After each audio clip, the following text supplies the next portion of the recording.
आंखों के सामने बेटे का पार्थिव शरीर और सामने हाथ जोड़कर खड़े बुजुर्ग पिता की तस्वीर ने हर किसी की आंखें नम कर दी। 88 साल के बुजुर्ग पिता ने जब अपने बेटे का पार्थिव शरीर देखा तो पूरी तरह से टूट गया। आंखों में आंसू और कलेजे को चीरने वाले इस मंजर ने एक पिता को पूरी तरह से तोड़कर रख दिया।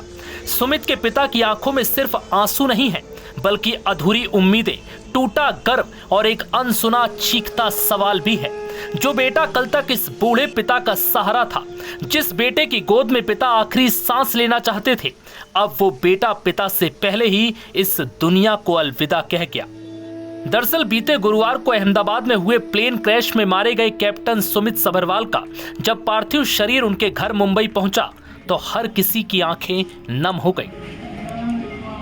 पवई निवास स्थान जलवायु विहार में अपने बेटे के अंतिम दर्शन के वक्त पिता की तस्वीर ने हर किसी को रुला कर रख दिया। बेटे के अंतिम दर्शन के दौरान बुजुर्ग पिता पार्थिव शरीर के आगे हाथ जोड़कर खड़ा रहा। इस दौरान उनके परिवार के सदस्य और पूरा गांव सुमित सभरवाल के अंतिम दर्शन के लिए उमड़ा। वीडियो में देखा जा सकता है कि चारों ओर लोगों की भीड़ है, लेकिन सबसे भावुक करने वाला दृश्य उनके बुजुर्ग पिता का है, जो कभी बेटे की फोटो को निहारते हैं, कभी कुछ प्रार्थना कर रहे हैं और फिर फफक फफक कर रो पड़ते हैं। एक ऐसा बेटा जो देश के लिए उड़ान भरते हुए हादसे का शिकार हो गया, वो इस समय असमय कैसे चला गया। ये वीडियो केवल एक पिता के दुख की कहानी नहीं, बल्कि उस हर परिवार की पीड़ा है जिसने अपने बच्चे को कर्तव्य निभाते खो दिया।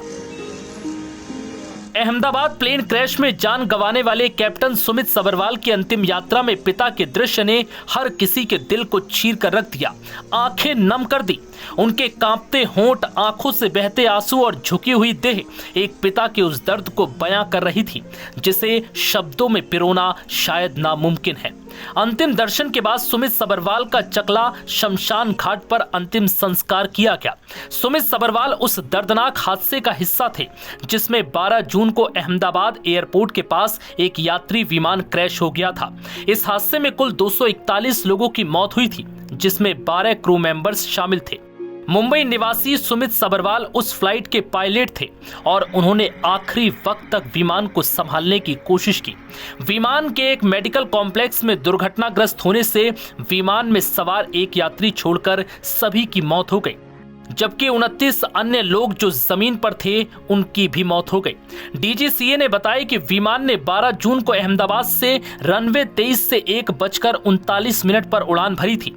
इसने एटीसी को मेडे कॉल किया, लेकिन उसके बाद विमान ने एटीसी द्वारा की गई कॉल का कोई जवाब नहीं दिया और विमान तब तक हादसे का शिकार हो चुका था। नव भारत टाइम्स की रिपोर्ट।